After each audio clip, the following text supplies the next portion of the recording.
Assalomu alaykum. Gentra mashina qabul qildi. 2015 ekan yili. Lasetti dedim, yo'q, Lasetti emas, Gentra bu. 2015 ekan. Biz buni katalizatorida bizga ish bor ekan. Buni Lasetti'da mana shunaqa bo'ladi, Gentra'da boshqacha bo'ladi desam, yo'q, gnezdo qilishgan ekan. Mana 3 kundagi mo'sh topdim ekan. Motorga bo'lishgan ekan, yo'q, motor zo'r.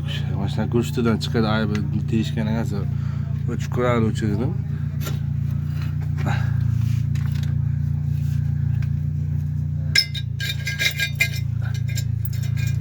Sinib ketgan.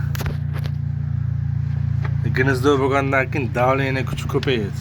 Shuni hisobiga katalizator bo'lsa irib ketadi, turba qilinmagan bo'lsa turba qilish kerak bo'ladi. Demak, ovoz pasaytirish kerak, shum balandlashib ketib qolmaydi. Mana isbot bilan-da.